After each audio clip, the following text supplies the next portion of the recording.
Dude, so I just got into this challenge that I'm super pumped out. It's the World Marathon Challenge.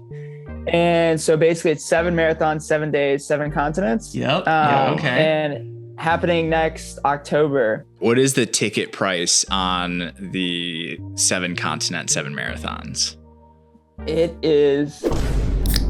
I have good news and bad news. My good news is that... Whoa, I want to start with the bad news. Just kidding. Go ahead. Go ahead with good news. Okay. Nope, start with the good news. No. We'll do your way. Okay. I'll just reframe it. Okay. So the bad news is I am probably going to spend more money on tattoos because I found one that I want. But you're just stimulating the economy. True. Yeah, dude. So that's the good news. Joe Biden's like, yeah, he's happy. He's happy right now. So that's the bad news. The good news is I'm going to look like Chris's, his idol, Riley Reid. Oh, wait, how are you going to look like her? So I'm because she allegedly she has these Japanese symbols going down her back, right? That's what I've heard. Yeah, I mean, I heard that. That's from what somebody. I've heard. Yeah. Yeah, so we'll be kind of twinning. I actually don't know what her. That'd be a good thing to Google what her tattoo actually says. I'm not Googling her name. I don't want that on my computer. Could you imagine if we still did this on your work computer and I got you to Google Riley Reid tattoo? Hey, you know what? I could probably talk my way out of it, but I don't want to be in that situation. So let's just avoid this situation altogether. True. Listeners, we're back with a video version on this one. Got the green screen set up, and probably right now, here's my guess, that Adam is fucking see-through because he's wearing, he shows up to the recording in a shirt that's like turquoise, which is because the last it's basically it's basically green. The last 1 or 2, I think we didn't do a green screen, and I think my brain was just off today. Yeah, today we went all in. For our man's David Kilgore, we had to go all in, and yeah, so hopefully right now I'm just picturing like. I almost want to key out your shirt just so you're like a floating head. You should totally meme me out where I'm just a head and like maybe in arms. Stubs of arms. and a beer. That'd be funny. A floating beer. So today, David Kilgore, having him on the podcast was an absolute treat. Yeah, super fun guy. Works and runs for On Running, Ultraman nowadays. He was a D1 runner. He's a real like renaissance man of the running world. Yeah, like super go with the flow. Obviously works his ass off and does crazy things that no one else is willing to do or able to do. But at the same time, just, I don't know, very chill about it. It's a very weird blend of people who are like really chill, but also like very driven to accomplish things, both physical and professional, Absolutely. We hit on, so many different things. He would require, like, if you were writing like a book about somebody, like an autobiography, his would have to be like 3 books. I know. And the stories just got I feel like just got deeper and more fun as we went too. Like obviously we had to hit on the speed project, him running solo for 340-ish miles from LA to Vegas through the desert. It's 100 plus degrees. He's doing like upwards of 100 miles a day every day. So obviously we had to hit on that, but also just all the crazy other adventures he has too. And I think probably the coolest thing that we learned, that I don't know if he's announced this anywhere or not, but one of his next big feats for next October that he's signed up for. You're gonna have to listen on to find out, but he kind of announced what his next major thing is that he's training for next year. He drops that later in the interview. Less than 100 people get to do it a year, so he said 50 a year get to do it. Yeah, it's pretty wild. So you're not gonna want to miss any of this conversation with David. And last piece about it, Patreon. We get some deets. So on this exact running challenge that we're talking about here, we get some deets from him. People are a little like shy about talking about money, in the running general, world, for sure. in general, like, oh, how much do you make? How much do I, like people are usually kind of shy about, financials and that sort of thing. But he spills some beans on how much he's paying for something specifically. So if you want to get even more podcast content beyond what's available right here on this public stream. And submit your own questions. Get to join in on interviews with guests. Get to win a trip to Europe for the Beer Mile World Championships next year, paid for by Adam and I, Your boys. probably out of our own pocket at this point, unless enough people sign up. You know what we should put? We should put that it's paid for by our wives. Because that would be even funnier. I mean, what's yours is mine. Also, if you sign up for the Patreon, we're dropping, behind the scenes content, the uncut, uncensored versions of things, and which could you imagine? And you get a welcome gift. So everyone who's joined Patreon so far, thanks so much. Your welcome gifts. Oh, I saw them in the email. Yeah, we got like a week sweet. Or so, and we'll be emailing them out. They're sweet. Yeah, we got some things coming. So we just got to get all of them in. We were hitting the printers for all the different supplies. Oh, big time. So thanks there, and I'll just do a very, very quick but heartfelt and deep shout out to the patrons so far. Okay. I was like, where are we going? Adam's rolling his eyes are like, wide-eyed. He's like, what the hell are we going on this one? Deep and heartfelt. That's not the deep and heartfelt. Podcast. So shout out again to the patrons. We got Zach, we got John, we got Emily, we got the big Sack, another Emily. We got 2 Emilys. Wow. Yes, we do. Emily Don Levy and just Emily. We got Joe Mama, and we know who you really are, buddy. We got August, we got Sam, we got Shane, we got Lyle, we got Jacob, and Marky Mark. Good old Marky Mark. Thanks all for joining the Patreon, patreon.com/beermile. If you want to help support the show, help us get some more in-person podcast guests. Get some exclusive. And honestly, contribute to the flow of the show. We ask questions based on the feedback that we get in the Discord. That's right. Yep. Really appreciate y'all. You can also leave us a 5-star Apple Podcast review or share the podcast on your Insta story also if you want to help out for freezies, as they say. Free 99. Speaking of free, we will be doing our beer review at the end of the show, as well as reviewing the Pit Viper Chug contest submissions thus far. This weekend is the deadline, so we're saying Sunday. Yeah, if you still want a couple free pairs of Pit Vipers, now is your chance. Do a video of you chugging something. Doesn't have to be alcohol, doesn't have to be beer, but video of you chugging something and submit it on Instagram to us. And our boy Justin Latimer from Pit Viper is going to be looking at those and picking a couple winners. And honestly, he might even just pick everyone to win. We'll see. I mean, we've got quality so far. We'll put it there. Ones, the creative ones are really good. We've got some quality. So stick around if you want to get some inspiration for your submission. Check out the end of this podcast episode, especially the video version specifically, because we're going to be showing the videos on the green screen. YouTube, Beer Mile Media on YouTube. Check out the video version there. There's also a link in the description. Stick around for the beer review. Stick around for that. Anything else we need to plug here in the intro? So special shout out to David for joining us today. As we do with all of our guests, he is getting a Manscaped performance package full of goodies, Lawnmower 4.0, a pair of boxers. What else do they have in there? So video version, folks, you're in for a treat. Your balls will thank you. We have right in front of us today the Manscaped Performance Package 4.0. We've got the Performance Boxers, the Lawnmower 4.0, the Crop Reviver Ball Toner, and the Crop Preserver Ball Deodorant. So this is available, manscaped.com. I think it's retail at $89.99, but with the code BeerMile, no space, you get 20% off and free shipping. Like the perfect gift for your significant other, for your stepdad, for your stepbrother. This is the one to get for yourself. I mean, honestly, anybody in the family. Like I would buy this for myself selfishly if I didn't have it. So Santa's for sure gonna get me another one of these. I mean, this razor, the Lawnmower 4.0, is waterproof, wireless charging.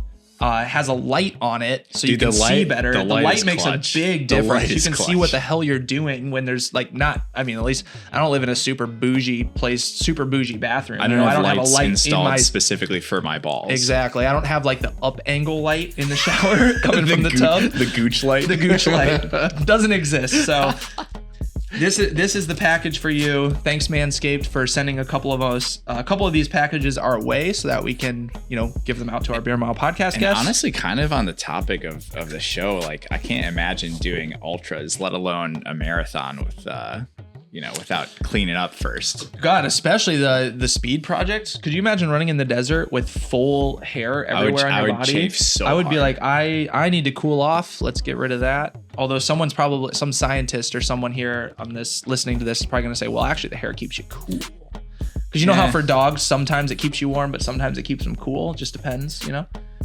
I don't know. That's just what I heard through the grapevine. I don't know if it's true or not. It might be. It might be true, but this is the time. It's already, you know, Christmas. God, this makes me freaking anxious. But Christmas is like 6 weeks away. I know. I haven't even thought about Christmas gifts yet. But you don't even have to think about it. All you have to do is go to manscaped.com and buy the performance package, and you're done. Dude, the funny thing is, I started my list early because I'm like notoriously just like a late present giver. Yeah. And the only thing I have on my list is for my brother to get him a Manscaped here we package. Go. I'm like, it's a lock. Like, yeah, it's like, you know, I could be more creative, or like I could just like not shop at all and get like a 9 out of 10 gift. I mean, it's a great gift. It's a great gift. Just the packaging too. It's like, it feels. Oh, it's legit. Like, yeah. Like, you feel like they definitely took some inspiration from like how Apple packages their shit. Exactly. Really well thought out. I mean, just like similar, like the Pit Vipers have like jokes all over the boxes and stuff. Like, if you think about your packaging well, that means a lot. You know, it leaves a good taste in your mouth. True. Manscaped.com, big Beer package, Mile. guys. Yeah. Oh God, huge pack. Like, I got a performance package over like here. Probably, I mean, the 4.0. Probably like the size of this box. Just about the size of this box. So thanks all for supporting our sponsor, and thank you to Manscaped for supporting our listeners. It's a two-way street. Everyone supports everyone, you know? It's a two-way economy. Just keep the money moving. It's good for the economy, people. All right, let's get into this. One more time, the code Beer Mile, 20% off free worldwide shipping. I mean, what else would the code be? Come on, we're the Beer Mile podcast. All right, David Kilgore. Let's have ourselves a chat, shall we? Fuck.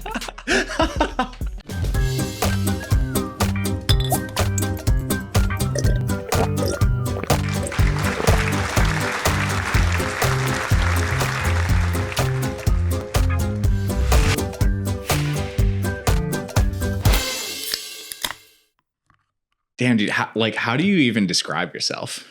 What's your elevator pitch of like what you're about?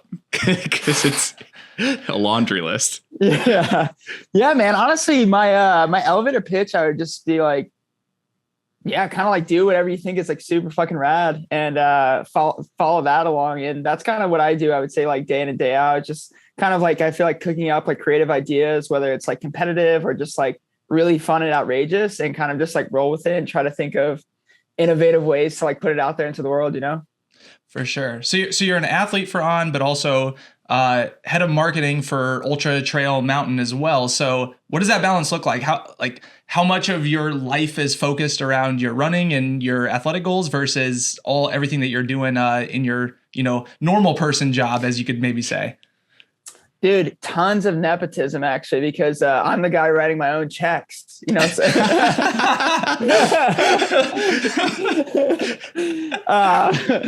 But seriously, yeah. So I feel like the balance is quite interesting, and kind of like the way I rolled into this role, and I guess like both positions is sort of interesting along the path. Like I was kind of like doing my own thing with running, kind of like took a little bit of step back. I feel like as people do in like hyper competitive situations. And as I moved into On, I was a tech rep, kind of moved my way up in the ranks into like marketing. And then now I actually just like got the job as this like head of a trail ultra vibe sports marketing guy. And kind of along that path as well, I signed an athletic contract for ultra running dude for them as well. But yeah, honestly, man, the balance is like, I feel like perfect. It's great. I mean, every now and then gets like a little bit overwhelming, but super sick, like hands down, just because I feel like everything that I'm doing is like going hand in hand with one another. So are you like double dipping paychecks then? Like you're getting the marketing paycheck and then getting the athlete paycheck, or how does this structure work? Dude, yeah, 100%. A little bit of double dipping, kind of for, I would say like escapades that I'm doing as like an athlete. And then, like my like regular, like professional, like career job, just if I'm ever just like, I'm doing this instead, I can, I guess like give up one or the other. which is dope. So as the marketing guy, you're always saying like that David Kilgore, the athlete guy, man, he's crushing an ROI for us on marketing on. Like he's absolutely bringing in the dollars. So we gotta up his salary a little bit. Oh, hands down, man. Always pitch it. So how do you split time? Like, I'm assuming you can kind of work from everywhere to some extent. Like, where all are you spending your time between? Yeah, obviously traveling a lot for races. You're in New York City working. Where all are you splitting time right now? Yeah, man, I would say a little bit of anywhere and everywhere. Especially since May, I've been outside of New York I've only been inside New York, I guess is better, for like only about a month. Since like mid-May. And yeah, I was kind of like on the road doing like a lot of activations like within the city, but kind of more remotely. Was like kind of like the logistical, I would say, like dude behind the scenes and getting people like on the ground to help like implement it. But yeah, man, I feel like a little bit everywhere. I was like in France, Switzerland, Spain, Italy, a bunch in like the Western United States. Did like that crazy speed project race from LA to Vegas. Colorado for a stint to train for Leadville. So yeah, man, a little bit everywhere. That's awesome. So your most recent race was New York City Marathon. How you ran 2:29 there, I believe. How did that play out? How did that go for you? What did you have a specific goal going into it, or were you just kind of there to enjoy the moment? Yeah, man, honestly, I was looking more or less to try to like crack 2:30 a little bit. I was like, if I get this, like that'd be kind of sick. But overall, I've been doing such like long mileage like races, like 100 miles, 300 miles, like whatever, everything under the sun. And I was like, yeah, I'll see how this turns out. And that was kind of, I guess, like my benchmark, but was just kind of out there, just like, I guess, like feeling the vibes and run along with the city. I don't know if you guys have been to like a ton of the world major marathons. Like I'm sure you guys have been to Chicago. Yeah. Sure. Yep. But yeah, definitely, I'm sure like similar energy, just like line the streets, people like everywhere. Like it's just like a day, like it seems like everybody's like tailgating out for running, you know? For sure. Well, from what I've heard from everyone who was there, they said that they thought that this year was possibly like the biggest crowds, the most spectators, most cheering along. Would you say that's true? What did it seem like there was a lot of energy? Oh my God, man. Yeah. The energy was like out of control. Like it was so epic. And it's really just cool to like see from each borough to borough, just like how like everyone's like putting on and like showing out for their area. So yeah, man, it was just like, it was crazy. Everyone brought the party and the whole day was just super exciting. So have you like in college, you ran D1 at 3 schools, right? Yeah, 3 different schools. 3 different schools. Have you always been this like laid back or relaxed about running? Because you're obviously like, there's a difference between being laid back and like still obviously talented. But I'm curious, like, did you ever switch your like perspective on running, or have you always just been chill? Honestly, man, like I feel like I've always been like pretty chill, but overall, but yeah, I was definitely a little bit more like hyper, like focused or like dialed in. I would say like high school and then like a little bit in college. But I don't know. I always had this like flex where I was just like running around, even like when I was like younger in like the swamps and like shit, like with my friends in Florida. So just like kind of always having like a good time with it. And then when I was in college, it was definitely more like, as you can imagine, like really, really dialed in. Right. And I would say like, that's kind of like where like a little bit of a shift like was taken. I was like, yo, I like love like working hard and trying to like push the limits a bit, but also like, I just kind of want to be myself and like do some like rad stuff as well, kind of in the meantime, you know? Yeah. It seems like from a couple of interviews I've heard that you've done, like any other D1 athlete, like obviously times are a big focus, placings, staying on the team, setting PRs, all that stuff is important. But it sounds like after college, you made a little bit of a switch mindset wise into like really enjoying the process of it, running a lot more miles, like not getting so caught up in times and just taking it like one adventure at a time. So I think that, I don't know, that seems like a very good way to take a lot of the stress off, the pressure off, but obviously you're still like working your ass off and have some goals in mind and putting in the work, but just like a different way to approach it versus being so set on, I got to hit this time to qualify for this team or, nationals, whatever it is, which all the pressure that comes with D1 running. Oh, 100%. Yeah, definitely hit the nail on the head. What about you guys too? I know you guys are up to some like crazy adventures. I saw some beer mile world records in there. Do you guys have a similar, I guess, like similar vibe to it? I think your vibe exactly fits our vibe at, you know, the beer mile nation, beer mile community. And yeah, where we neither of us ran D1 like throughout college, but both serious runners throughout and still serious. But yeah, I don't know, the whole beer mile side of it has the more fun, like community aspect of running culture, and pairing that with beer culture, whatever it is. And now we cover beer mile events, and also talk to runners just to get your story and get to know your personality outside of, you know, just what did you do for training today? Like what is your diet? What's your time goal at this next thing? We want to try to be beyond that, because all the athletes that are out there are super interesting. Their stories are super interesting. So we want to get to know you all on a more personable level, and get people to, you know, really love following you for who you are, and not just, you know, your time and your place at a given meet or making a team or whatever the case is. Yeah. I think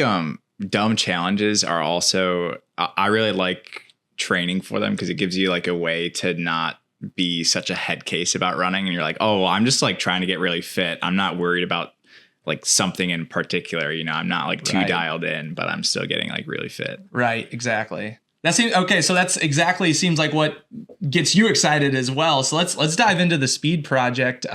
We actually had on at the time that you were running from LA to Vegas. We were talking to Mandy Perkins, had her on as a guest, and literally as we were speaking to her, she's like, "Oh my God, like David's running through the desert right now. Like this is super awesome." Last May. So yeah, let's talk a little bit about that. The over 300 miles solo effort in the desert, and usually it's teams of 12 that get together and race. So yeah, how did that whole idea come about? And then how did it go on the days that you were trekking across the desert, just you and your little crew? Yeah, man, it was super, just like unreal experience as you could imagine. But I guess like to take you guys back a little bit and how it came to be was I know Scotty and Nils from the Speed Project and Blue pretty well, and so I ran the Speed Project in 2018 on a team, and was just like completely blown away by the experience, and then also I would say tormented by the experience, because it was like really, really rugged and tough. So someone actually, there was like whispers. I feel like there's like always like whispers within like run culture about like, you know, like random things like coming up. They're like, oh, I heard there's going to be like a solo race. And like the next year they're like, dude, you should do it. Cause it was kind of like the time I was like starting to get into more like ultras and stuff like that. And I remember at the time I was like, dude, there is no fucking way that I'm ever doing this. I was like, that sounds like the worst thing I've ever heard in my life.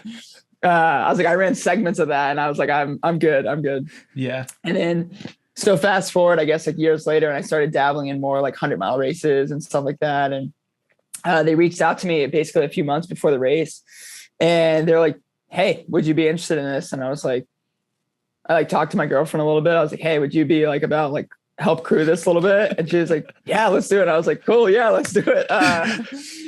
So yeah, kind of was like locked in, man. But yeah, had a really, really dope crew. I mean, and as I guess like goofy or crazy as it sounds, I just felt like I was like on a really like long camping weekend with my buddies.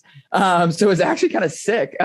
Like throughout the whole journey of it, just kind of like cruising along, like stopping to eat, hydrate, sleep sometimes. And by the end of it, I feel like I was turning into a Mad Max character, you know, just like being in the desert for so long. What was the prep like? Like how many people were in your crew, and like how much shit did you have to buy to make it through all this? So one, you got to get an RV. Shout out to El Monte RVs.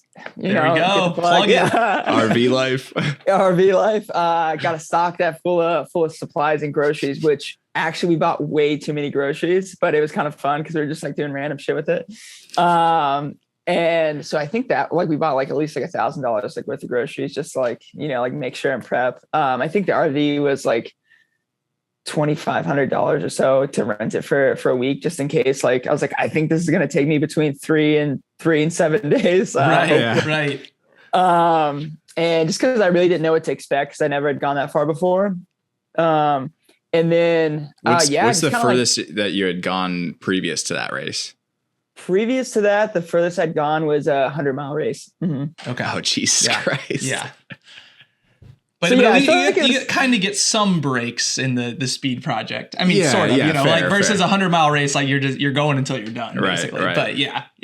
100%. And I honestly didn't really like look at that way before, which I probably should have. But it's like, yeah, it's more of a stage race, I feel like, than just like one like straight out like balls to the wall kind of race. So you kind of like compartmentalize each slice of it. Yeah, so it's kind of like you're going out like knocking off, which sounds like disgusting, but like 90-mile to 100-mile days, you know, like day in and day out for a couple of days. But, yeah, that's crazy. So what percent of your time did you actually end up spending running? Like, how many hours per day were you running then? Like 15 of the 24, 18? How did you approach it? Yeah, man, it was kind of a mixture. And I just like went into it with, I guess, like a really chill mindset as well. Where I was just like, I have no idea like how this is going to be like whatsoever. So I was like, you know, I kind of like when I'm tired, I'm going to sleep. When I feel good, I'm just going to keep running as much as I can. So I feel like it kind of like turned out that way, but I did mess up one day where it was like so hot outside. So of course we start like early in the morning around 4 a.m. Ran throughout the first day, ran throughout the night, and the night of course is like much cooler because there's like 115 plus degrees out in the desert, Jesus. which is like awful. And yeah, so basically I try to switch to resting during the day and running at night. But basically the RV temp, so not a shout out for El Monte RV, sorry. The temperature in the RV only went down 20 degrees. So it was still like 100 to 95 degrees like inside the RV when I was like trying to sleep. And the AC's just like maxed out. Dude, yeah. Our truck actually that we had with us too died as soon as it rolled into Vegas because of the heat. It just like just blew up or whatever, you know? I don't know. Yeah. Wow. That's brutal. So then the running at night wasn't necessarily the right move then. You just kind of, I guess you just take the miles as you can handle them more or less, regardless of what time of day it is. For sure, man. That's kind of what I figured out too towards like the end was like just like hiking and like kind of like trucking along more or less through the day, just to kind of like settle your stomach and like, you know, power through some miles, but you're not getting like too overheated because you're walking instead of like trying to blitz miles. And then at the night time, you can just like, it just seems like you can like rip forever, which is like fun, you know? Yeah, for sure. So what was your final time then? I think it was right over 4 days. Right over 4 days. Okay. And then what is the recovery like after that then? I imagine you're just like absolutely wrecked for, I don't know how long. Like I can't even imagine like being that sleep deprived and that like in the well as far as just how physically demanding it is. Yeah, man, honestly, I feel like I have a pretty positive mindset, I guess, overall, or like my mind is definitely much stronger than my body, my physical abilities. And so I'm just kind of like, oh, like that didn't happen. That was like cool. And actually like super embarrassing. Like the next day I was like riding in an Uber to like go meet up with like my friend. So it was like the next day after I finished, I like recovered that night or whatever and slept. But dude, I just like passed out. Like in the Uber, and the person, I like woke up because I like drooled on my hand. I was like slumped over, and like the Uber driver thought they're like, "Are you okay?" They thought I was like super. Did you have like a drunk. stroke or something? And then I was like, "Oh, sorry, I just ran like 300 miles," and they're like, "What?" They're like, "You got to get out of this car, dude." That's a little bit different than their normal clientele in Vegas, who they're normally driving around. The drunk idiots, they're passing out for different reasons. Man, friend check on the people who made you Uber to them. They should be Ubering to you. So we got to talk about what you ate then during this effort. Like, I can't imagine how, I don't know. I would see it being pretty difficult to put down enough calories, like to get through that. So how did you approach the fueling side of it? Dude, honestly, that's like another part that I should have like looked more into a little bit, where I was just kind of like, again, like letting it fly. We definitely packed it full of like snacks and treats that I guess I enjoyed like on a day-to-day basis. but I was just like housing like calories like whenever I could, especially like when my stomach felt okay. But everyone was definitely like making fun of me for like what I was eating. I was like chugging like pickle juice and like eating like Edamons, like chocolate cake at like the same time, you know? So it was a great look. It was a great look. Honestly, the chocolate cake's a good move. I was going to say that's pretty similar to what, like if you're just downing whatever gels like goos or whatever it is, and then, you know, pairing that with your electrolyte drink, it's kind of the same shit. Like whether it's sugar from your goo or sugar from your cake. I mean, it's all the same. It's, you know, it burns as long as you can keep it down and not have puking issues or, you know, whatever issues out your butt. That you can make it. What's the most outlandish thing that you ate during the race? Dude, honestly, that might have been probably the most outlandish. I ate like a trillion like Snickers bars. One of my good buddies, Adam Infantino, dude, he was he might have been my favorite transformation like on the trip actually. But he was like whipping up like tons of avocado toast, which was like crushing it. Like sat so good in my stomach. Nice. I felt bougie out in the desert, you know. And but when we first get there, Adam's like we're like in a, you know, like in a group, and he's like a little bit more like reserved like in the group because he doesn't like know a lot of people, which makes sense. And then like by like day 2, he's like popping out of the RV. He like learned all like the tips and tricks like inside the RV. He's like, welcome to my RV. He's like, what do you want to do? He's like, I got the shower outside. He's like, I got the, he's like taking it over. I loved it. True host. That's good stuff. Yeah. I was gonna ask like if you had some like more savory type foods as well on top of just all the sweets and Snickers and stuff. So avocado toast sounds like it was one of the jams for the week. It was a godsend, hands down. So did you do anything like to celebrate in Vegas when you finished, other than, you know, going out to eat, probably having a few drinks? Like, did you get to really enjoy it and do normal Vegas stuff, so to speak? Sort of, more or less, but I don't know if you guys have ever done, I would say, like any of the multi-day relays, like a Ragnar. Yeah, I have done a couple Ragnars. Yeah. Yep. Okay, sweet. Yeah. So I feel like it's almost like kind of that vibe, but maybe to the extreme as well, where we planned, I feel like each night we're like, we're going to go out and do this, and we're going to go out and do this. And everyone was so like trashed that we basically like we're doing stuff in the middle of the day, but then we're just like exhausted at night. Yeah. But we all did hit the pool party like right after, which is Speed Project throws, and went hard and had a blast and danced it up, threw back some beers, you know. That's legit. Yeah, I feel like that's true of like any like endurance event. You're always like, oh, once I PR in the marathon, even if it like just a marathon, once I PR in the marathon, we're going to go out that night. We're going to celebrate. We're going to party. And yeah, by 8 p.m. after you've had a couple beers on the couch, you're like, yeah, I'm going to just go to bed. That's why you always just get after it immediately after the While race you still have some energy. Yeah. And then just go until you're done. Yeah. Just accept it. Just accept you can't do it. Let's talk about a couple of your other crazy running things. So let's do the Five Borough race. That one was fun. Okay, let's do that. So for people who don't know, what is the is it a Five Borough challenge or a Five Borough race? I forget which one.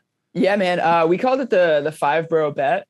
The bet. Okay. And it's a race or a challenge, I would say. Kind of like a little bit of both. Cause it's like a mixture, I would say, of a little bit of everything.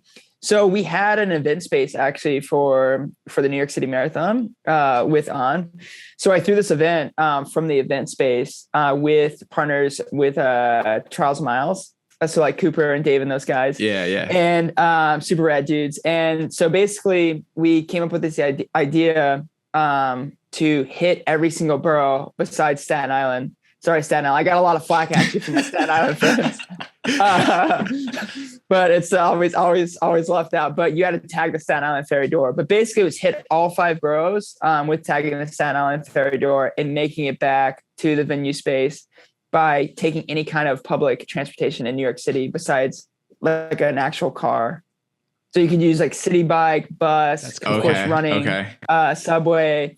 So it was pretty rad, man, to like see like everyone was like contenting like on their way and like throwing in a bunch of like their videos and photos like where they ended up. So is this something that you did just because you were like, oh, this sounds fun and challenging from the physical side, or you're like, this is like a marketing and PR stunt, or is it like a little bit of both? Honestly, a little bit of both. I talked a lot with Cooper from Trials and Miles like about it, and we kind of like, I guess I came up with this idea to do it. And it was both, I guess, to like see like performance wise how fast someone can do it, but also I feel like it was just like a fun, like quirky, like marketing stunt as well. Yeah, that's sweet. How about you've done the Kalalau Trail, correct, in Kauai? Oh man, yeah. Yeah. So have you just done it one time? And I guess going into it, were you like trying to do it fast or just see what happens? I guess, tell us about your experience doing that trail. Honestly, I would say that was like my real first dabble in like trail, like maybe like ultra kind of stuff, because it took like over 4 hours. But I was with my buddy, Pierce Murphy. He was like my really close friend in college at Colorado, and he grew up in Kauai. So I was like there, like visiting him and like chilling with him for like a week over the summer. And basically he's like, dude, we got to like do this trail. He's like, I've always like wanted to run it. I've hiked it a few times in the past. So we go out to do this trail, and both of us were like, oh, like, you know, I don't know. We've run like a zillion miles in our life, and we're like, it's only like 22 miles. Like we can kind of get away with that. Like maybe we can like drink some water from like a waterfall or whatever, you know, like like paradise vibes. And so basically we get out there, and it's 11 miles out. We stop at this like waterfall, and we're both kind of like, we didn't like admit it to each other at the time, but we're both kind of like dying. And because it's like so hot, and the terrain is like a little bit like treacherous. And we're like drinking out of this like pipe from this like waterfall, because you can like push it up against a rock and like sprays out like almost like a fountain. And so we like get hydrated, like get back out there, and we probably run like 30 more minutes. And then Pierce is like, dude, he's like, we got to stop for a second. And then I'm like, oh, thank God. And we're both like kind of like laying on the trail. We're like, this is terrible. We like feel so bad. And then he's like, I gotta find food. And so we find these like little like guavas like on the side of the trail, and we start like eating them. But then we like realized they're like full of maggots. Oh my God. Oh no. And we're like, oh no, like this is like so gnarly. And then basically we I found these like bigger ones. I thought they were passion fruits I thought they were guavas as well, but they were actually passion fruit. Okay. And they're called lilikoi in Hawaii. So Pierce said, oh my God, where'd you find those? So then we actually ate a bunch of those, because they have like a harder shell, so like bugs can't get in them. And then we just like drank out of like basically like streams and ponds on the way back, and like try to get back. This is some fucking man versus wild. Yeah. But seriously, I actually just saw him at my buddy's wedding. Connor Winter just got married, and he's like, dude, I can't believe we didn't get like some kind of like weird infection for drinking that water. Especially from like eating something that maggots are around, right? Yeah, that's funny, because we had on Justin Grunwald a couple months back on the podcast, and he kind of like somewhat similar, his first experience on Kalalau, where he was like, oh, I don't need that much. I need like 1 liter of water and maybe like one or two gels, and I'll be fine. Like it's 22 miles, whatever. And then you don't realize that a lot of those miles are going to be like 15-minute miles, and then your time just keeps adding up and up and up. And so you definitely burn a lot of calories out there, especially in the heat and whatnot. But it's that's crazy. That's funny. That's on my bucket list to do that trail, but I'll know going in to pack some calories and some water from hearing from experiences like that. Oh, dude, seriously. Yeah. But you have to do it. It's a unbelievable trail. It's so gorgeous. That's awesome. All right. And then how about Leadville 100? I'm curious on that, how you approach training in New York City for something like that, where you're spending the entire time at like basically average like 12,000 feet above sea level. So the whole altitude acclimation is a big piece of it too, and obviously a lot of climbing up and downs. And so how do you? Well, you get acclimated during the race. Oh yeah, you're out there long enough. Exactly. You just get used to it. You're like, whatever. He's not up. But how did you approach like training for that in NYC? And did it work? did training in New York? Did you think it was good enough for hitting the mountains? Yeah, man, I feel like it's a mixture of things, but I kind of agree with that too. You kind of get fit during the race, I'd say, in the process. But I was lucky enough to get out to Leadville about like 3 weeks in advance, and we actually have a partnership on does with Colorado Mountain College. So we sponsored the team out there, and so I actually just like posted it up, lived the dorm life again. Oh, cool! And, cruise out with them for about like 3 weeks, and super great group of people. And But yeah, I totally switched my training a bit. I was just like, I feel like smashing like 14ers, like running up and down on like some like really technical stuff. And was like running like up high basically for 3 weeks straight leading into it. But really in New York, I feel like I didn't do too much stuff that's different, but I do have a really rad treadmill that goes up to a 40% incline. Oh, wow. So Okay. That'll help quite a bit. Yeah. Yeah.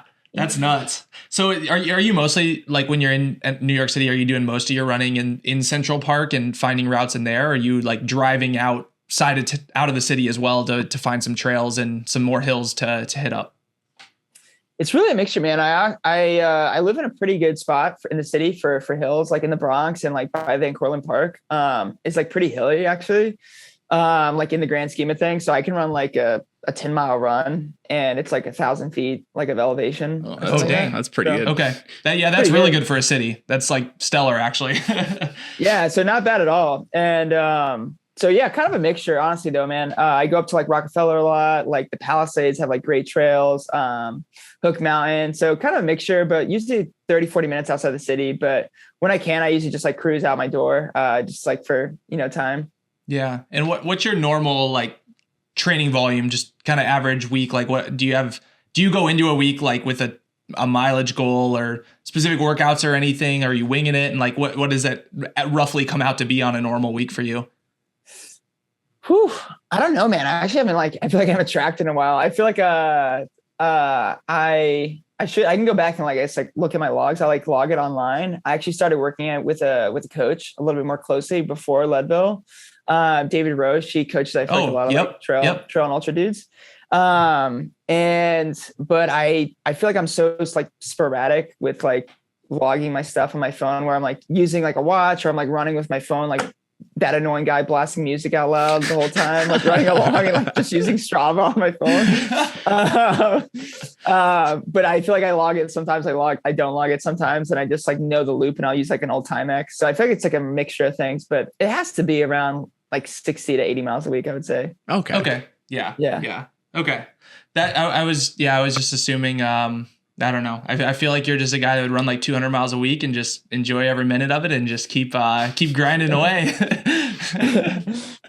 But yeah, man, I would say it switches up every now and then too. Cause when I was in Leadville again, I feel like some of those runs, I was just like, it was almost like time. I was like out there for like 5 or 6 hours and it was like, I ran like a marathon. It's like, oh my God. Like, living out there, if you're training in the mountains, I feel like you can't go based on mileage so much. You go on like total time that you're spending. And then like the amount of vert that you're getting to is also like huge to track. Cause you can probably get more likely to be injured from all the vert. Like if you're not used to it, that's probably the main like indicator. Cause you're not like running so fast typically that you're going to like get over it. Well, it would be overuse injury, but like just running too hard too often, speed wise, it's going to be like just that time at altitude and then all that elevation change is going to like really beat you up over time.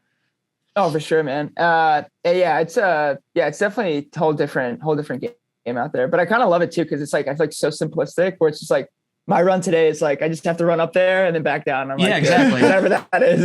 Exactly. Yeah. Like whatever the distance, whatever the time is. Yeah. Spot on. So what are some of the next challenges that you're training for or looking forward to? Where do you go from here?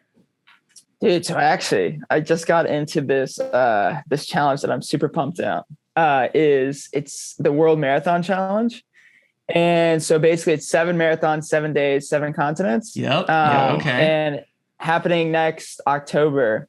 But yeah, pretty pumped on that. And then, really just kind of still building on my schedule for kind of like what next. But I'm going down to Florida for Thanksgiving to grab some just like sunny trails. And then, I'll be back in New York City, just kind of like rolling through the holidays and enjoying all the festivities, Antarctica has to be a fucking badass. That would be the one that would be like the other 6, sure, but that one is the one that's like I don't even know what to expect.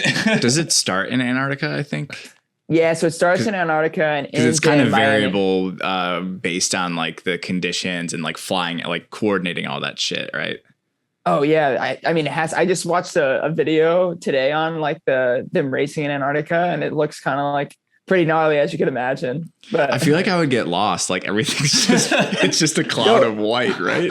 I had the same thought today. Like there's some guy, he's just like out there like running, and it looks like he's like by himself. And I'm like, is this guy like lost? Like, yeah. I was like, how does he know where the course is? Yeah, it's kind of like an open water swim where you end up like swimming double the distance that you were intending to, because you're just like not even pointed in the right direction. Like, I don't even know where I'm going. Yeah. So logistically then, do you have to worry about, it seems like more of a logistic challenge than even like, you know, a run, like in running challenge or whatever. Like obviously 7 marathons, 7 days, super hard. But like the part that I think would make it 10 times harder is the fact that it's like the second you get done running any one, it's like hop on a plane, go somewhere else, like probably get all this poor sleep, time zone adjustments, like all this crazy stuff that you're worrying about. So are all the logistics going to be kind of taken care of from that aspect? So you just got to focus on the running piece? Yeah, man. So that part is all like taken care of, which is like super nice. So basically you just like pay one standard fee. And then like, yeah, everything's like set up. So it's just like show up to the plane at this time, get off at this time, like you're eating at this time. We're staying overnight at this time. They get you meals too. They get you food at a specific time. Oh, sweet. Yeah. So everything's like more like all inclusive, like within it. So super nice and super easy. Kind of like, I would say like once you get there, besides like, I mean, the actual like physical piece of it. Right, man. And an all inclusive 7-day marathon running event, just like an all inclusive in Mexico or anywhere else, you know, it's all taken care of for you. Exactly. That's going to be fun. How many people like are going to do it at the same time as you? How many people do they let in? So they let in 50 people each year. Yeah. That's nuts. That's crazy. So do you like aspire to be the fastest of them, or are you even worried about that? Yeah, man. So honestly, that's my goal. I kind of want to go after like the record. I think it's like right under 240, just like average like marathon for each. But yeah. Wow. Okay. Yeah, I mean, sounds doable. I guess the hard part, though, I don't know how long that Antarctica one's going to take. That'll be pretty brutal, probably. I'll be out there in my big puff jacket. Just do you wear snowshoes for that? Like, I think for part of it you have to, don't you? Yeah, I think a piece of it maybe, but yeah, a lot of people have like the like yak track, like, kind of things on their shoes and stuff. Yeah, got it. Okay, cool. God, those I stopped running in yak tracks like a long time ago because they started like fucking with my knee. I can't imagine doing that for a marathon. Well, it'd be a little different if you're like here, like in a city, you're kind of like you're partly on ice and snow for some of it, and then you're back on concrete, so then you're like it feels weird. But if you're just like literally running on a snow field, it'd be a little bit different story. Curious to hear about your relationship to like Lost Boys Track Club and like what exactly that is and your involvement with it. So we've been chatting with Tim Rossi. He's going to be a future podcast guest next time he's back in Chicago. And so and also we've had on Greg Itahara, who has done some of the singlets for Lost Boys as well. So tell us a little bit of background on the Lost Boys. Honestly, man, yeah, like no, Tim's the man. Tim is kind of, I feel like the ringleader of it all. And honestly, when I first moved to New York City, and I met my girlfriend, that's kind of like, I guess, like why I ended up here. But so shout out to Molly. But yeah, like I was kind of like not really running. Honestly, Molly didn't even know that I ever like ran in my past life. And kind of like got involved with them, and I was like, dude, these guys are like great. They like have like such a different perspective like on running, and like just kind of like really enjoy what they're doing, and just like putting on like these, like they were starting to put on some just like kind of like unsanctioned like races like at night with like some of their friends, or just like, you know, thinking up like creative cool shit to do. And so yeah, kind of like met up with them. I was like, these guys rock, and they are finding just like funny like ways to like promote running and to have fun and to do all that stuff. So yeah, just kind of got looped in with them. And then, yeah, I feel like the rest has been history. Like ever since then, just been like rocking out with them and doing like fun shit. So yeah, what's the like size and reach of this club? Like how many people are involved in it? And is it like multiple cities? Is it mostly just New York? Like how does that all look?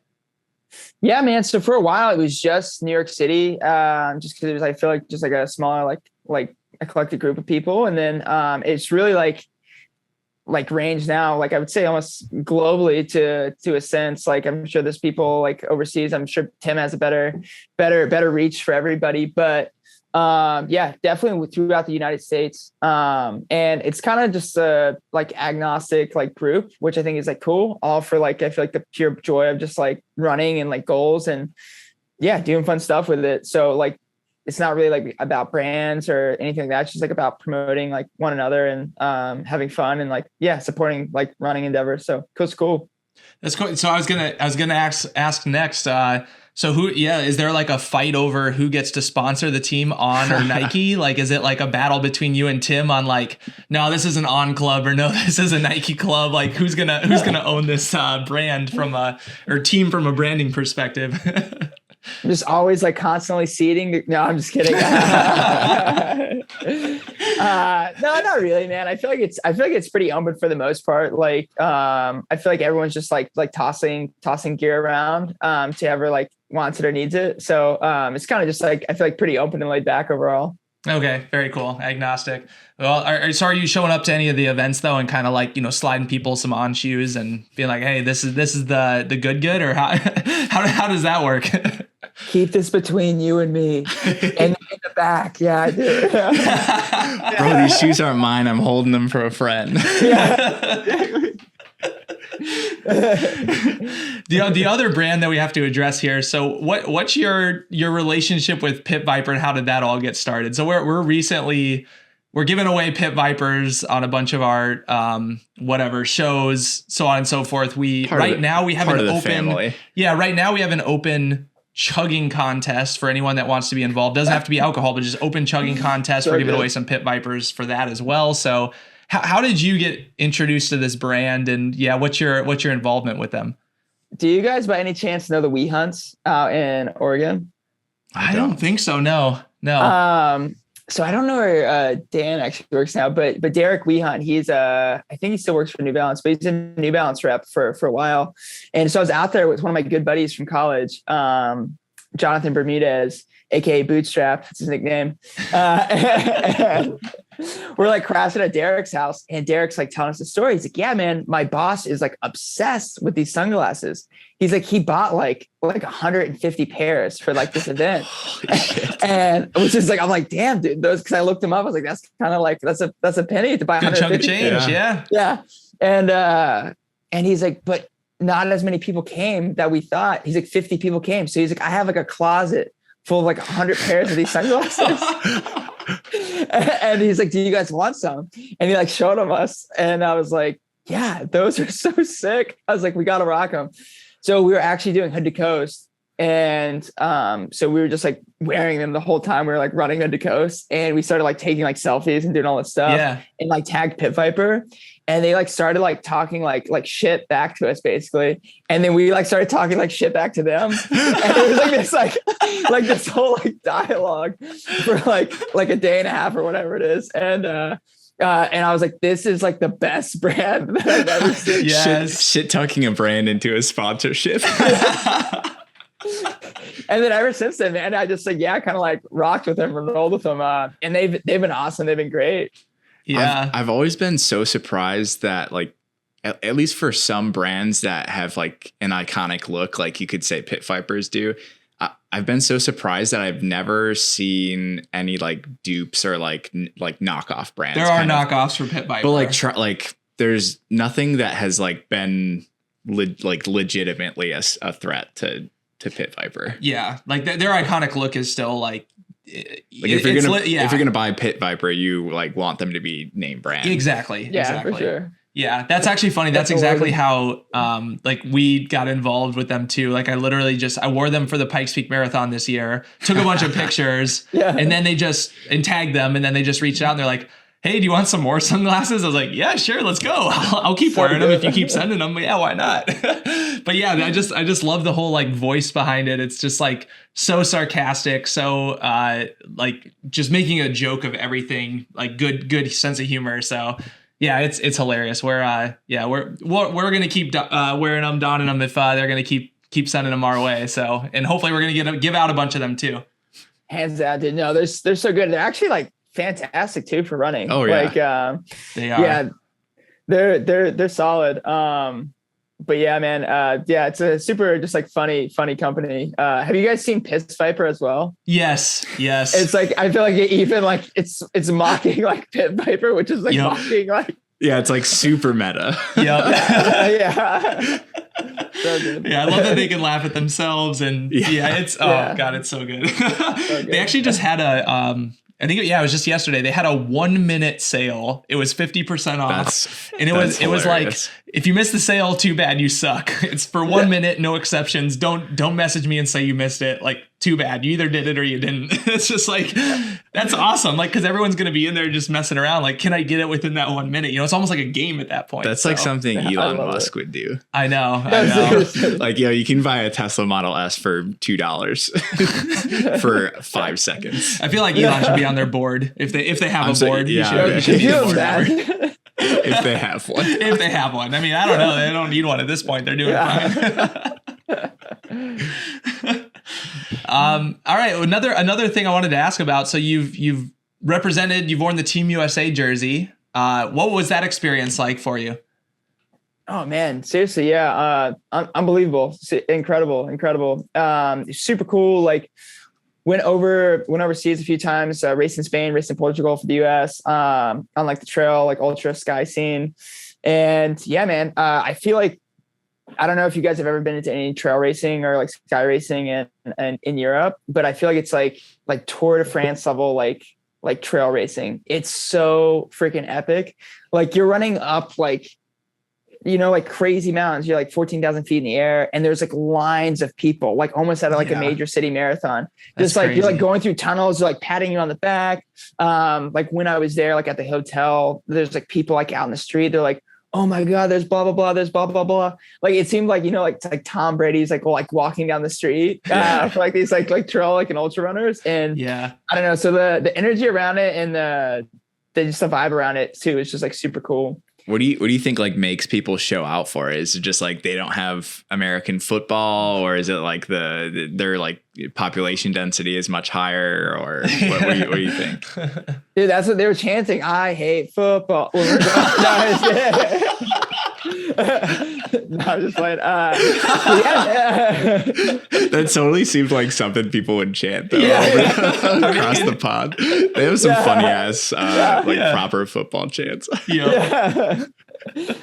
But yeah, man, honestly, I don't know why. Like, I don't know what the connection is, but I feel like endurance sports as a whole just get like a lot more love, whether it's like cycling, like trail, like an ultra running. I mean, even I feel like road marathoning and stuff, like the smaller scale, like races, not just like the world major marathons.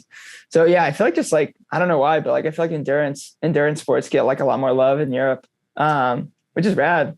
Yeah. How do we get people more interested in the US? It seems like there's a growing number of people, at least in the US, that are getting involved in running. Like running as a whole, marathoning, et cetera, is like kind of a growing sport. But yeah, how do we get people more interested in these like crazy... McDonald's needs to sponsor some ultras. That wouldn't hurt, to be honest. Free Pit Vipers to everyone, so that everyone can go full turbo, you know? There we go. All spectators, full turbo mode. Here we go. But yeah, pair of Pit Vipers and a Travis Scott meal, you know? Oh, Jesus. It is, I mean, I feel like most ultras like have pretty, from what I've heard, have pretty swaggy like goodie bags, because they're like expensive to coordinate. So it may as well give you a bang for your buck. Yeah, honestly, man. Yeah, some pretty nice stuff like for like the outdoor world, you know, like hammocks and like headlamps and stuff like that. So I mean, it's definitely like pretty swaggy if you're like definitely in the outdoor scene. So outside of your, seven continents marathon tour, do you see yourself being like your top interests and strengths going forward? Like, are you more into that whole like trail mountain scene, do you think, or do you want to keep doing these like faster, kind of longer efforts, like on the road and going for times and that sort of thing? Where do you see yourself really focusing over the next few years? I would say my trajectory like is like headed more towards, like being more pure. I would say like trail ultra guy. But overall, man, I just like love to be sold things as well. So if someone can like sell me on an idea, like I'm there, like I want to be a part of it. So I'm always down for like a really cool, like fun adventure as well. And I think that's part of it. I kind of enjoy that piece of it too. Just trying to think of like other creative ways, whether it's on the road or like on the trail, to kind of just like, just get more pop. Mm-hmm. Get more people involved, media, and like have like a cool challenge to go after, For sure. Well, let me sell you on this then. What do you think about the beer 100 mile? You chug a beer every mile for 100 miles. And then, it's the ultimate combination of, testing the liver, testing the physical endurance. Can I sell you on that one? Is that a challenge you're willing to accept? That is not a challenge that I'm willing to accept.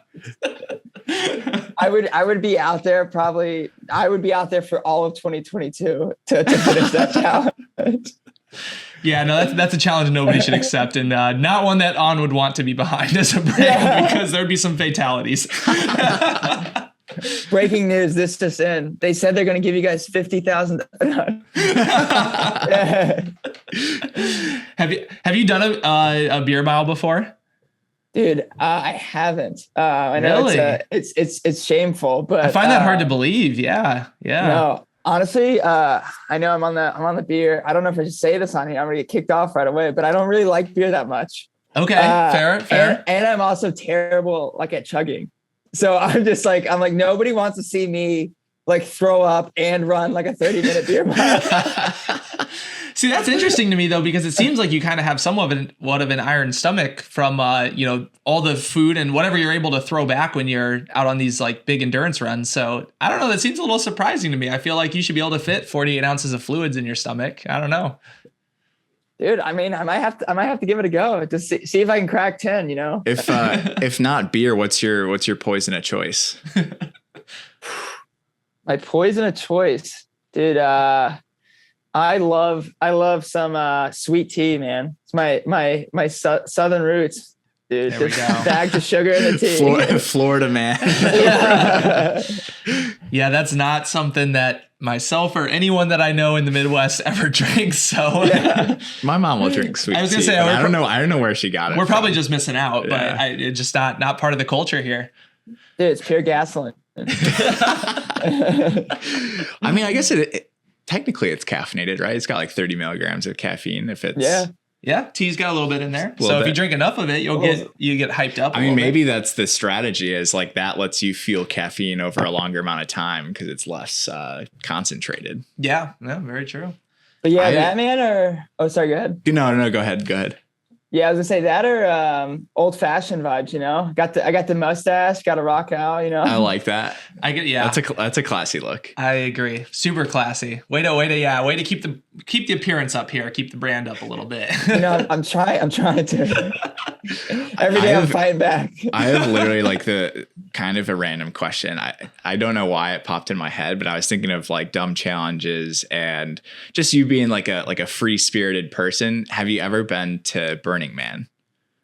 Dude, I haven't, but I really want to go. I think On needs to like get a tent at Burning Man. That would be so epic, honestly. Could you imagine? Just like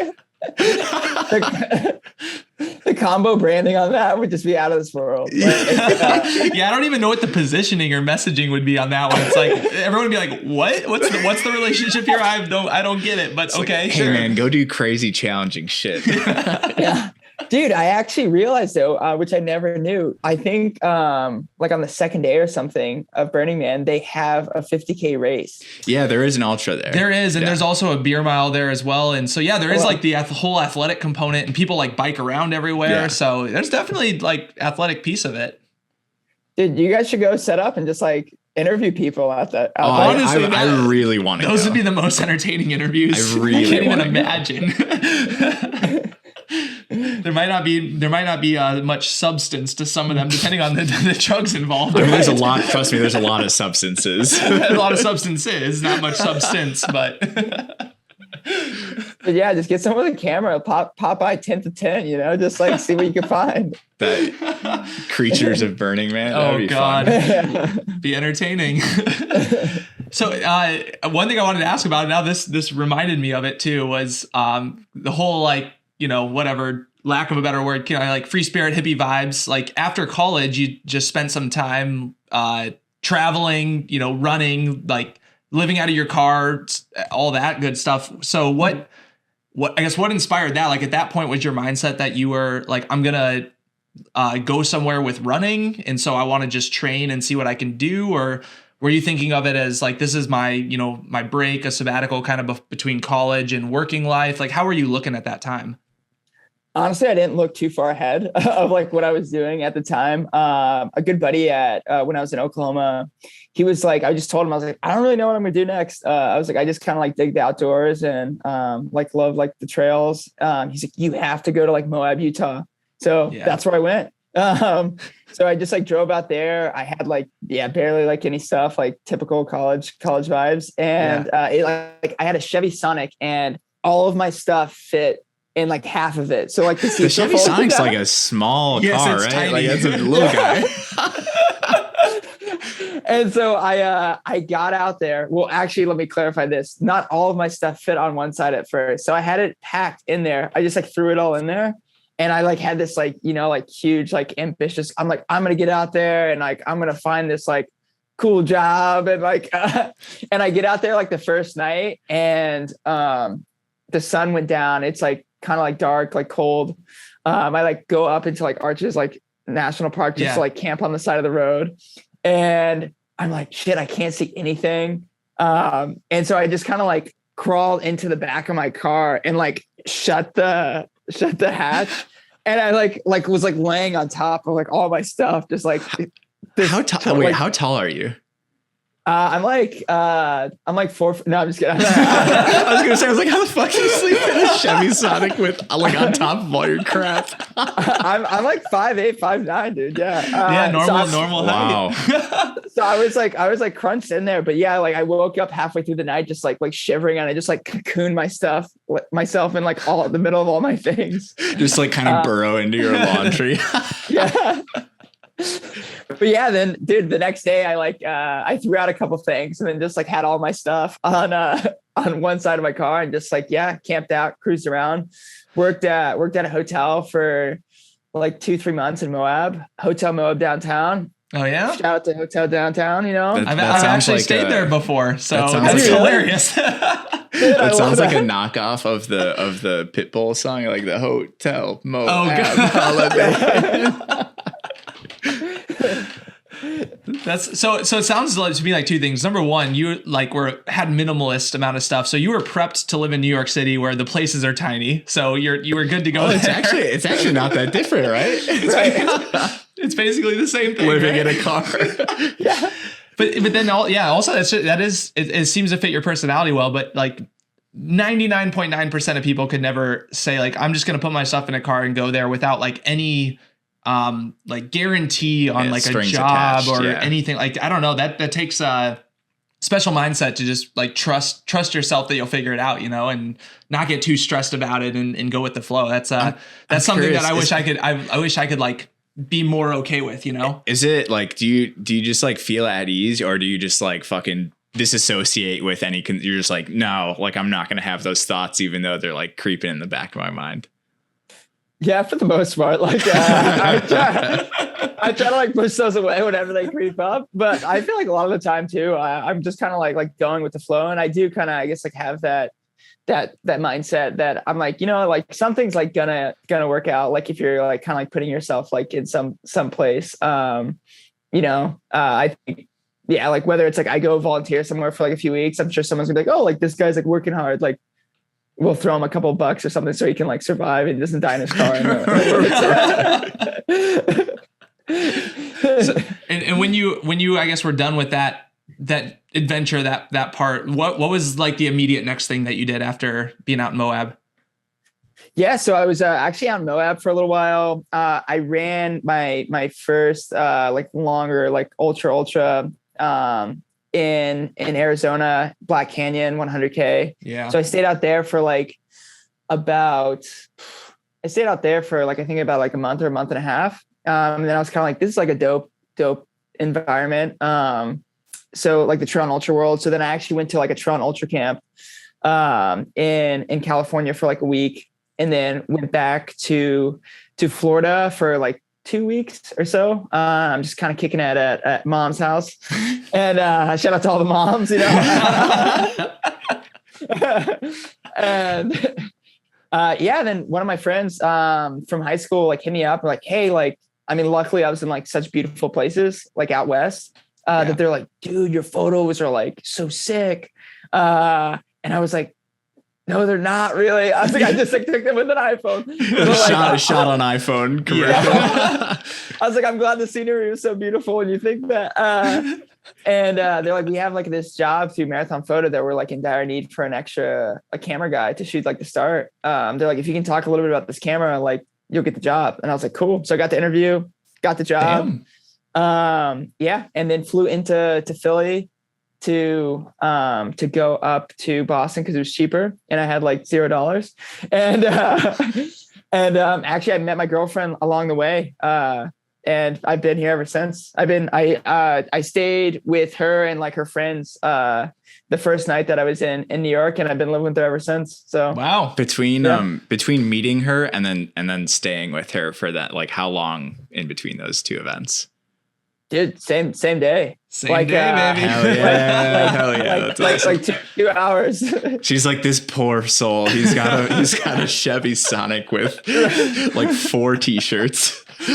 Well, dude, I was actually driving I rented a Beetle. So I was rocking a Volkswagen Beetle. That's dope. Yes.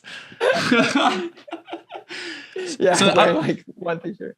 I was just gonna say that's why my photos from Marathon Photo always look so shitty, because they just hire people that can shoot on iPhones, and that's what I'm getting for my money. No, I'm just kidding. Exactly. Don't tell anybody. No, I mean back in the day. Like 6 years ago. Yeah. Back in the day, it was like, yeah. I mean, you scroll back on Instagram to like photos that you took or other people's photos from like 6 years ago, and in today's terms, they look terrible. But back then, it was like you thought you had the dopest filters. You're like, this thing is awesome. I'm putting this out there. This looks so cool. And shot on iPhone 1, good to go. Put it out.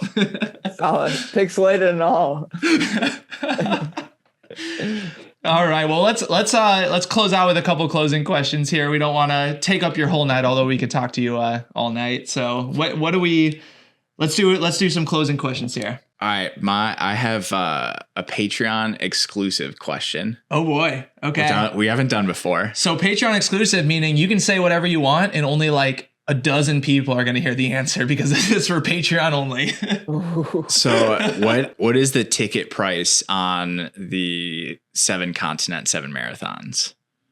It is. All right. What's the Patreon part over now? What's the best your favorite like trail or place that you've ever run at? It's a tough one, man. Possibly the Kalalau. It's like hits. I love like the tropical vibes. So you're up like basically on a ridge, where you're right on the side of like the cliff. So you can like see like the beautiful ocean. It's like very like jungly, like tropical. It's either that or probably the Pyrenees Mountains. Oh, cool. Yep. Which is just like super epic, like iconic, awesome trails. Yeah. I mean, I could see like the fact that you're just running along, like at the Kalalau Trail, the fact that you're just running along and it's like, there's just like, oh, there's fruits that I can pull and eat. Maybe some of them you got to watch and not eat them without looking too closely. But like, I don't know. That's just like a crazy vibe, that tropical of like, I'm going to pull fruit off the tree and just eat it as I'm like running on this kind of mountain that's like on the ocean that has all this crazy terrain, but also still seeing the ocean. I don't know. It sounds like a crazy mix of things that shouldn't be together in one run. Yeah. When you were bonking, like, were you scared of falling off a cliff? Honestly, not really. I feel like pretty casual still, but yeah, we were like casual 22-mile bonk. we were hurting though. Like, but it didn't seem like we were like, kind of like too wonky. Yeah.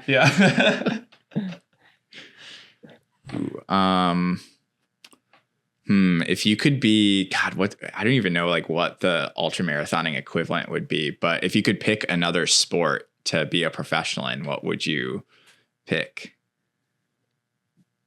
Dude, I would probably pick either. Just gonna go with one, I guess. I would say surfing. Okay. I was gonna choose between. I was in between surfing and maybe like rock climbing. Like you seem like a free solo guy. Yeah, dude, rock climbing would be sick too. Yeah, the surfing is just like the places that you're gonna be living to do that is just like perfect. Like they've got that's a good game. Oh, I have to go to Hawaii for work. Oh, I have to go to Florida for work. Oh, this is tough. It's going to be a grind. Yeah, I got to go to the Pacific Islands for, Southeastern Asia for work. Shoot, it's going to be a tough go at it. Yeah, man. I had growing up in Florida, of course, like I had a few like buddies that were like into surfing, of course. But last year, me, my girlfriend, like a group of us, and Mandy went down to Puerto Rico for New Year's, and her boyfriend actually is a pro surfer. Yeah. And so just kind of like being around like that culture, like in those guys, it's like, dude, it's like, you guys like hit the jackpot. I was like, I don't know what I'm doing. Like they're like, we'll take you surfing. You take us for a run. And I was like, dude, yours is so much better. Like this is an equivalent. Yeah. This is the lifestyle, man. Yeah, it's definitely next level, like relaxing and like still like driven people, but they live different lives. Yeah. All right. When you're not on a 100-mile run and throwing back pickle juice and chocolate cake, what's a go-to meal for you? Go-to meal. Dude, I love just like, as you can imagine, just like tons of, I guess, like calorie, like rich foods, caloric rich foods. For sure. I love Indian food. So I'm always a huge fan of that. There's like some bomb ass like Indian places in New York City. But I also eat this, Molly calls it, my girlfriend calls it like concrete or my secret sauce. And it's basically just like oats, tons of peanut butter, like chocolate milk, like some kind of berries, chocolate chips, honey. So it's definitely like you make energy balls. Yeah. Liquid energy balls. Yeah. Yeah. Calorie bomb, but healthy calories. So that's, yeah. There we go. I mean, you're a New York City guy and you didn't say pizza by the slice. I don't know what to think. I'm about to get kicked out of the city. Molly and the FBI are like pounding on your door. Don't air this. That was Patreon only. That section. That was no one's gonna hear about it. Do you know what your Florida Man news article is? Dude, I have one. Really? Yeah. It's you? Yeah, it might be my biggest accomplishment of my entire life. What is it? I actually have to like look for the exact verbiage. Hold on, let me see. Okay. This is worth looking up. It's like Florida Man like runs like 100. It was like I did this fundraiser to raise money during the pandemic. And it's like Florida Man runs like 100 miles like one day to raise money for frontline medical workers. That's amazing. Oh yeah. Okay. It's too wholesome though. It's not. They're not portraying you as crazy enough. What the heck? You're not like fighting an alligator for. Yeah. I know, dude. It's I was kind of hyped on it, but also kind of like, No, that's funny. That's like what is it? I didn't know that I had a life like bucket list until I saw that. I want Florida Man somehow tied to my name. Yeah, this is the first wholesome Florida Man I've ever seen. Man, raising money for charity and running 100 miles. That's not something you normally see associated with a Florida person. That's for sure. Yeah. It says Florida Man runs 100 miles for relief efforts. That's badass. Yeah. I didn't know you actually had one. But yeah, dude, I got featured on the Daily Florida Man Instagram account. So I was like, dude, I could die happy man now. Yeah.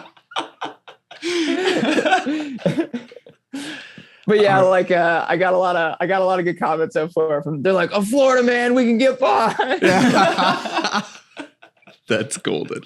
It's good. All right. Last question. Well, okay. Maybe I have one more final question, but final question of the closing questions here. If you had one day left to live and you had unlimited money, what are you going to do for your last day? heavy, man. That's heavy. Yeah. Dude, honestly, I might. Can I be in the location I want to be at? Oh yeah. Or do I have to you travel there? can PJ wherever you want in the world the day before your last day.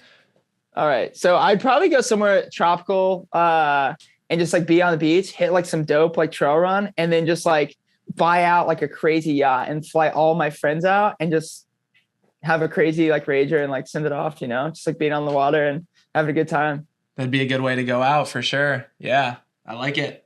Okay, so my final closing unless you have another thing you're dying to ask. My final closing question here is oh god, now I just thought of another one. Okay, but they're related. They're related. So when does the Beer Mile podcast become officially sponsored by On Running? Ooh, dude. Let me send you over a contract right now. Okay, cool. Yeah. So yeah, we're typically like $30,000 to $40,000 an episode is our typical advertiser rate. So just put out one a week. And we only accept Bitcoin. So yeah, we'll get started next episode. Yeah. Can I pay you in Cloud Coin? Yeah. Ooh, absolutely. Anything that's not the US dollar, we'll take it. All right, T-shirts and Cloud Coin it is. No, the other thing that I was thought of to ask was I didn't even know what the question was really, but so like associated with On Running, On Athletic Club, I wanted to ask a question on what's the better podcast, the new On Athletic Club, this coffee club that they got going on over there with Morgan and Ollie and who else is, I can't remember who else is with that. Or is the Beer Mile podcast the superior podcast here? Are you at liberty to give an opinion on this one? I don't know if I'm at liberty to say here, dude. Put me on the spot. I mean, your boys haven't even had you on yet on the On Athletic Club podcast. Are they affiliated is the question. I don't know. That's true. You should be on there though. Yeah. We'll boost your clout. We'll get you up there. All right. Dude, if you guys can get me on theirs, I'll give you guys the win. Okay, there we go. Yeah, I guess slightly different. Mountain running, track running, but it's all tomato. Yeah. All right. Anything we should have you shout out here? Anything that you're raising money for right now for charity or events or your whatever, your Insta, your OnlyFans? What do you want to throw out here for the people? Dude, I wish I had an OnlyFans. But no, seriously, yeah. Thank you guys so much for having me on. Currently not. We just closed out a fundraiser that we did with Equity Design in the Bronx. We ran up the Empire State Building to close it off, which was like super sick. So currently, not doing any fundraising efforts, but no, super appreciated you guys having me on. It's been a good time chatting with you guys. Excellent. Loved having you. Next we're definitely excited to see how this training goes for the 7 marathons, and we'll have to have you on again to hear more about that. And keep us posted on any other crazy challenges or promotions you're doing or raising money for charity. We'll make sure to share it out to the people. No, much appreciated, guys. Yeah, and I'll give you. Let's do a live stream from Antarctica, dude. There we go. Instagram live. You do the live from your phone, and then we'll do commentary over it, and we'll just be chatting with you while you're running. And it'll be great. A drone that can survive Antarctica, and we'll be like your pit crew. Yeah, no battery is going to survive out in Antarctica. Strap a GoPro to a penguin, There we go. Get a penguin to waddle alongside you. Yeah.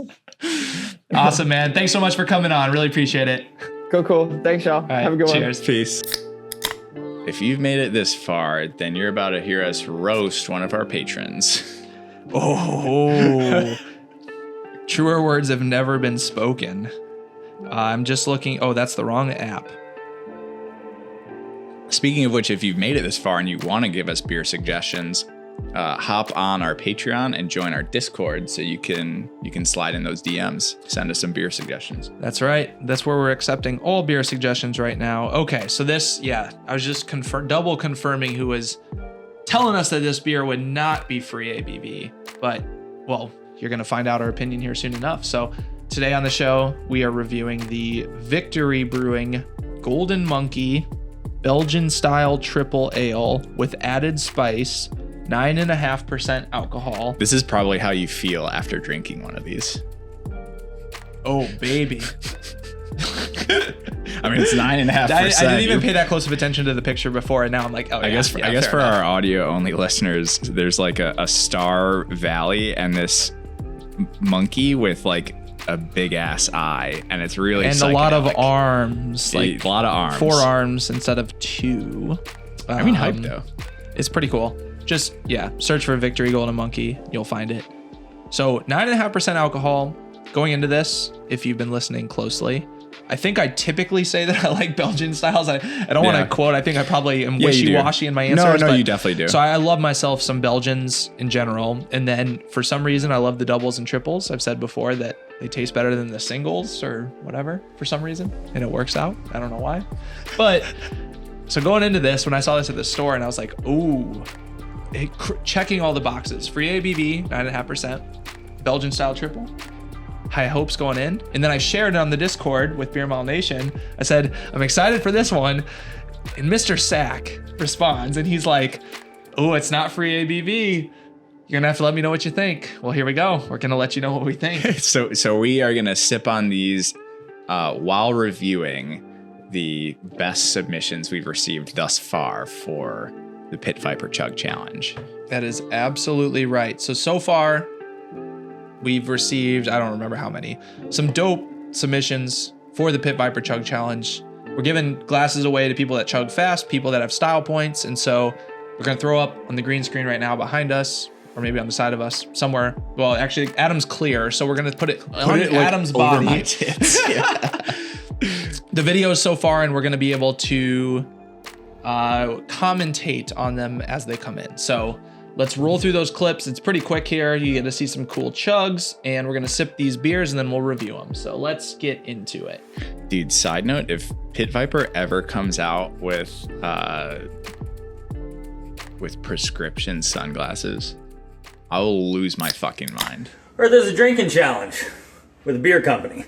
Pit Viper, what's up? I could go for some new glasses. What the fuck? Why does he have a cat? The cat make style points. So much so, I'm gonna chug some beers What was the first one? with my old glasses that I absolutely hate. He's literally using his old glasses as the opening tool. Oh, dude, that's so good. Savage. Where'd the cat go, though? That's the real question. Michelob Ultra. Michelob Ultra. Let's go. Wow. Plus, he's got like the flow going. Reviewed the footage. Can't have people thinking that it takes me 5 seconds to shotgun a beer. That shit's embarrassing. He's going for extra credit beer, baby. I'm gonna make a bigger hole. Oh, that was way faster. That was like needed less shirt. That was 2 seconds. All right, this one's our guy from the England Beer Mile team. Just ran 5 flat at the Beer Mile. This is John. Oh my God. Yeah, and this is only 4 pints. He's done 6 in under a minute. So this is, and these are 20-ounce pints too. I know, these are not 6-ounce pints. These are big ass pints, dude. And we got some Daft Punk. God Holy damn. shit. Nothing like 80 ounces of beer down the gullet. Doesn't it make you feel bad about your Chunder Mile performance now? Yeah. Whoa. Whoa, we did it. Sorry, our ears just got shredded. Adam's twin, putting down a pint. Adam's kind of brother-in-law, but not really, putting down some beers. Dude. That's a good 2. Aussie Beer Mile here. It's time to Oh, hell upgrade yeah. these blades. These blades, Let's baby. go. Dude, I like Yeah. that slang for Yeah. sunglasses. Gotta Number? upgrade my blades. That's around 30. Wait, what? 30 milliliters. What is she making? And another. She did kind of like what we did with the That's a boot. little She, bit. my God. she combined gin Gin. and a couple other liquors into a wine glass. Holy fuck. Wait. Yeah. Okay. Follow it up by a Oh my God. lager. Get at it. Where's Sadie? Where you go? All right, so she's chugging like 3 shots of liquor right now, and her dog is like all up in her business. And now she's gonna chug a beer afterwards. Ah, she loves a beer. Oh my She's not allowed to have God. it. Dude, casual. I don't even give a shit. Dog's name's Sadie. So cute. I don't even give a shit if Pit Viper has enough inventory. so cold. I'm about to send all gonna She these needs some people. new blades too. Those aren't looking too good. To be honest. Dude, what a Kmart great blades. word. Oh yeah. Now we got the Du Hast. Another beer miler, another 5 flat These beer are miler. the Swedes? This is like Sweden, or he living in Norway, but originally from Sweden. Gotcha. With the banana costume. Banana costume, bottle of Smirnoff, casual day at the office. This stuff gives me anxiety.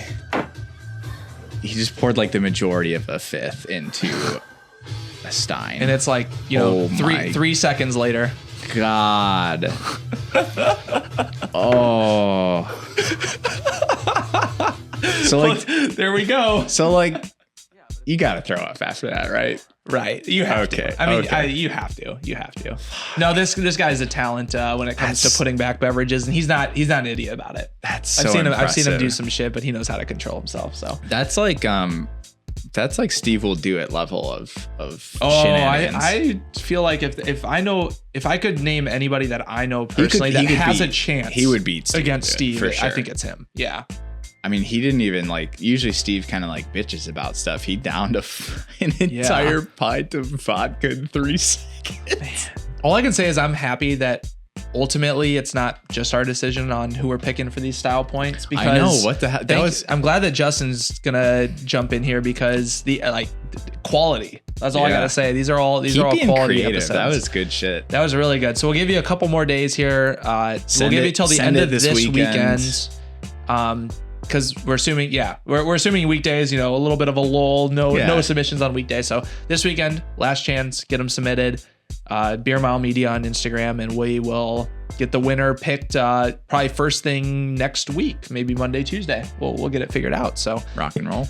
Thanks for joining in for the fun. One other funny thing about the chug reel there. So not to throw shade on anybody, but so the video of the guy that was clearly doing like some sort of beer Olympics or something. I think his name's Pat. Oh, Pat. Pat. Okay. Pat. So Pat, he chugged the two beers, but him and his buddy had 2 more sitting next to him full. Yeah. And John, the guy that did the 4 pints, DM'd me after I put up that video, and he was like, "Why'd he stop at 2?" He was like, "What's wrong with him?" Dude, he probably could go for 4. Pat can drink. I mean, I'm sure that was not fast. his number 1 and 2 of the night. It was probably his number 9 and 10. Yeah, true. To be fair, but it's just funny because John was like, "Oh, he was on a good pace, but why'd he stop?" Like, dude, we were actually at the funeral. We were doing like a luncheon afterwards, and I was like, that was like the last thing that we had to coordinate, and it's like a fucking long day, and so I'm just like sitting there, and all I wanted was a beer, but we got just like a ton of IPAs, and I was like, I don't really want to drink an IPA. So anyways, I knew Pat could drink really fast, and I was like, do you want to just like chug this with me so we can get rid of it? And he like pounded it in a second, even though it was like a really like spicy. It was probably like 8.5%. It was pretty bad. That was the first time that you told me like, oh my god, like I was like, we got to get this guy on the podcast. Yeah, he's a beast. Get him in for some content for sure. All right, the beer, Golden Monkey, Belgian style triple. Mr. Sack says it's not free ABV. I beg to differ. I mean, it's. I beg to differ. Free is an interest. Like, I think this is an 80%. Like, this is like we're closing. We're like Staples or what's like we're Blockbuster, Office Depot. Well, wait. Okay, I want to compare to Blockbuster to Office Depot, but where are you going with this? Keep going. It's like there's a thought. It's a clearing. Like you're trying to clear house. You're like but it's not free. It's basic. It's close. I see. It's like 90%. 90% off. Yeah. It's like we just want to get this shit out of here. Okay. So you're acknowledging that it drinks like a much lower percent than it is. You're still acknowledging that. I mean, I don't know. Because it's 9.5%. I don't think it tastes like a 9.5%. I'll level with you on that. But is it free? I don't think so. Okay. I think the make or break would be number 2 of these, because I made it through one. I'm on number 2. So. Yeah, so I made it through 1, and I think you don't really want another one. No, I do, and that I think if the first sip of the next one, that would be the determining factor. So I think the real test here would be this next to Tank 7 side by side. Because I just can't remember. It's been like months now since I've had Tank 7. I think Tank 7 is a little bit less spicy than this one. Definitely less spicy, but it's also less ABV. So it's what, 7.5? I think it's seven something. Yeah. So okay, so taste, drinkability, X factor. I mean, taste probably it's like an 8. Okay. Yep. Drinkability. I mean, for being 9.5%, what do you need for drinkability, right? Like, could I drink enough of these to get blacked out? That's true. Yeah. Is drinkability like technically divided over the number of ounces you need? Or like, right. Yeah, that's a good point. That's a good point. I would give it an 8 for drinkability. Yeah. Okay. I think. Oh God, taste. Okay, if I get out of my head that it's free ABV, I think an 8 is fair. I think it is fair. Like, it tastes really good. I was thinking higher, but then I was like, but that's really just because I'm persuaded. I wonder if they bottle this in like those fancy beer glasses, or like what volume are they? Like I think they're 750 mils. 750 mil, yeah. I think so, yeah. Because this is like, I feel like this is a fancy enough beer to have it in one of those. Right, yeah. So my X factor for this is that it is in it. Like when I saw that this beer, like a Belgian style triple, was in a can. Yeah. It's like, that's weird. Like normally this kind of beer would be sold in the single bottle. It's like putting wine in a can. Exactly. Like it's not that common. It's becoming more common, but not that common. So when I saw this, I was like, X factor 10, because I've never been able to buy a 6-pack of this type of beer for like $10. True. I think it was like $9. That's for so a 6-pack. Yeah. So X factor 10, drinkability 8. Dude, my X factor is taste 8. Sorry, taste 8. My X factor is the economics on that. Holy shit. Well, exactly, and that's why I'm trying not to be persuaded by that in my drinkability. I could see. I mean, because that's kind of. See what I'm saying? Like, see what I'm saying now? Like, if we're thinking free in terms of monetary, that is free. Yeah, exactly. All right, so thank you. I just got a shout out really quick. Thank you to the guy Marky Mark for making that Excel spreadsheet of all the beers. Holy shit, dude! I can't. When he said that, I think Chris and my immediate response was like, "Holy shit!" I couldn't believe. I felt my immediate emotion was I felt bad, because I was like, God, he spent too much time doing this. I feel bad. Right. You know what I mean? I was so appreciative. Marky Mark made a spreadsheet of every beer we've ever had on the episode and what our thoughts were on it, the IBUs, the ABVs, all the ratings, if we remembered to rate it. Came through, and yeah, much appreciated. We're gonna have to like plot that somewhere. I was gonna say we should just convert that into a Google Doc, and then we can all, like, Marky Mark and us, we can all edit it real time, so that way like someone will get it every time, you know. Yeah. But anywho, Marky Mark, you've heard our numbers. The only number that you haven't heard so far is my drinkability, because I said taste was 8. Correct. I still think the drinkability is like a 5 or 6, which for this type of beer is pretty good, right? Yeah, I would say so. It is dangerous. 5.5 is the drinkability. I think it's dangerous. Yeah. It is dangerous, because I've only had 2, and that's enough for the night. Dude, the more time that elapses between me finishing this and my review, like, the better it gets, because I'm like, one more of these and that'd be it for the night. 2 beer Adam. When you're drinking a bottle of wine, you only need 2 glasses. Yeah. So this is dude, 2 beer Adam, great golfer, does great work, you know. But 3 beer Adam, 3 beer Adam is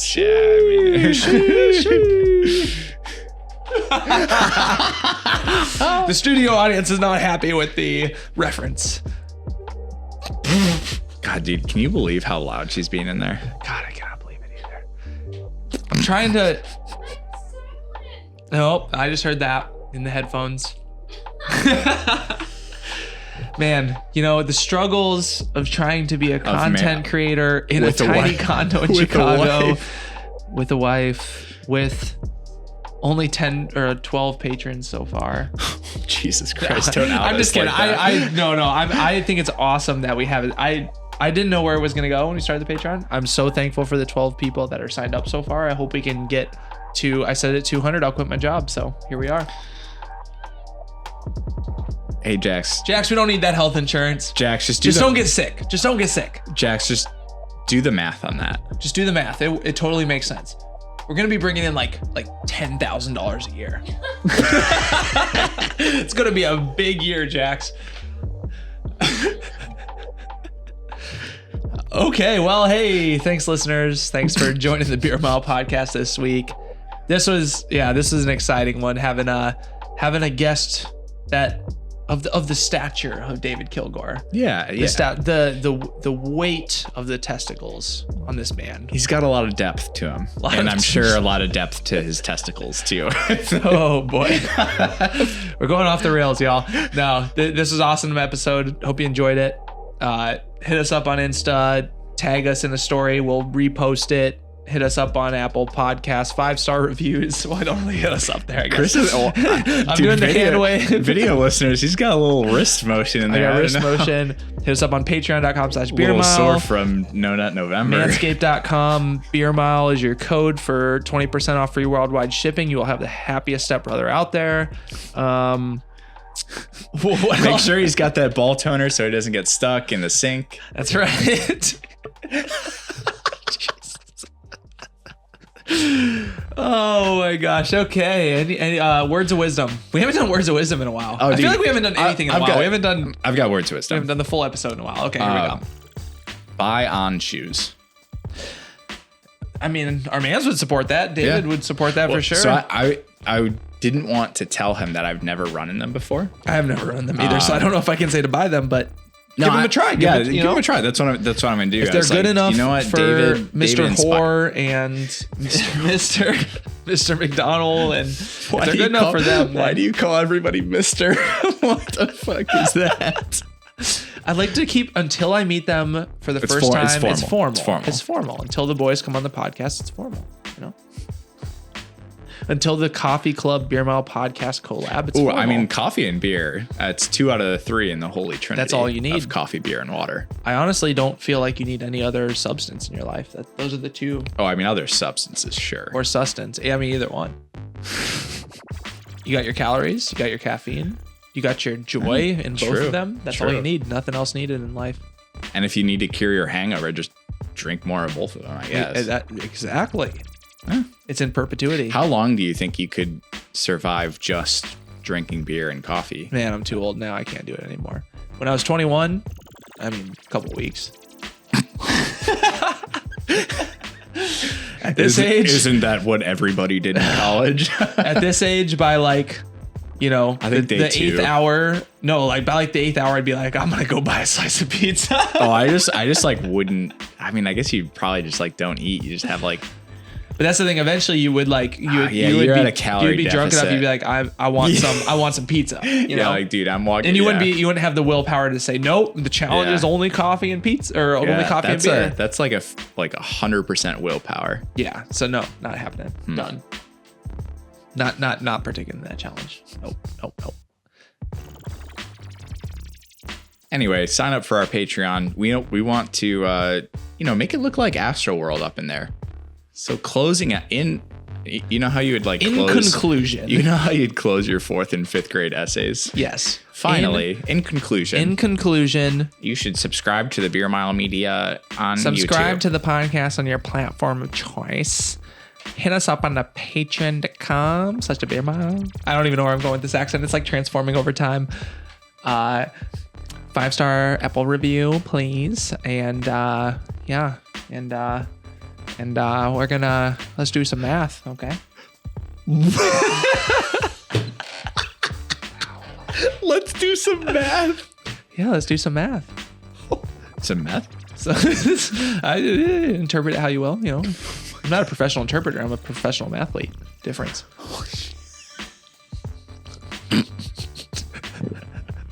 How do you even follow that up? I feel like the close of this episode is somewhere in this. We're gonna find it. It's somewhere in this that we're doing right now. We're gonna find it. Okay. Maybe it's right here. Or right here.